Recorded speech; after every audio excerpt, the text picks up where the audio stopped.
Now, The Witcher 2 was released in 2011, 4 years after the release of the first game and 4 years before The Witcher 3 Wild Hunt.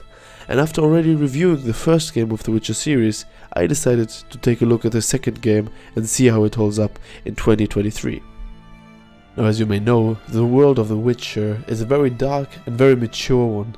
Topics like violence, war or poverty are daily life. And in the first couple of hours you'll be thrown into a war camp.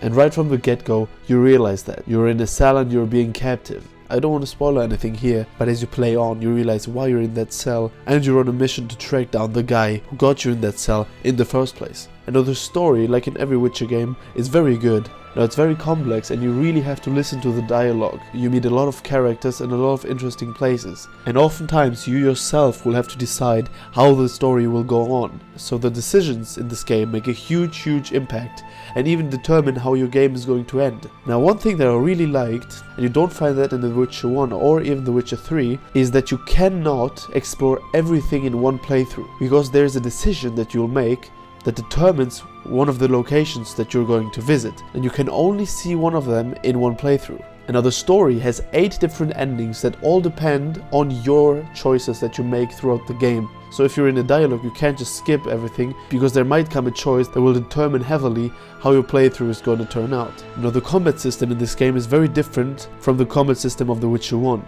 Now, while in The Witcher 1, the only thing you really have to do is to press a button once your cursor turns yellow, in this game you really have to time your attacks, and sometimes you even have to put some oils on there or brew some elixirs, especially on higher difficulties. But now, to be honest, the game published in 2011 will not have the depth and the complex combat system like newer games. But if you decide to play the game, or you have played it already on the lower difficulties, I really challenge you to play it on the higher ones, because that way you will need to prepare yourselves for the fights very hard. You'll have to look up the different monsters in your bestiary and see which oils or which signs are their weak points. Because oftentimes if you simply run into a group of enemies without any preparation, without any thought, it oftentimes gets you killed. Now, if you look at the visuals, for a 2011 game, this one looks very nice.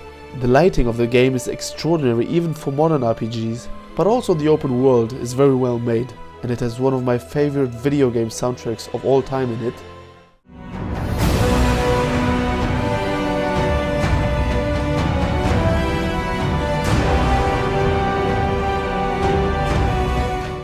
The playthrough will take you around 40 hours, that's how much I needed, completing almost everything there is in the game.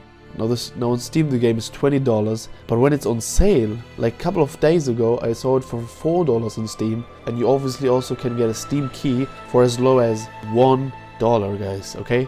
For $1, like I almost see that as an insult for a game as beautiful and as nice as this one. So would I recommend it 12 years after release?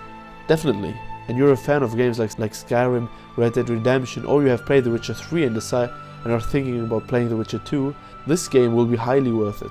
Obviously you'll have to remember that it's from 2011, so it doesn't look like modern RPGs, but it still makes a decent job when it comes to visuals, when it comes to the gameplay, and it also has an incredible story where choices actually matter and actually decide how your playthrough is going to turn out. And for $1, this game is simply a must-have.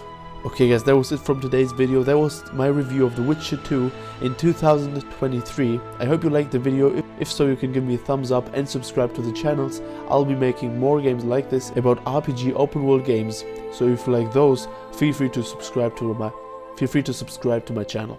Okay guys, that was it from me. I hope you have an amazing day, and I'll see you in the next one.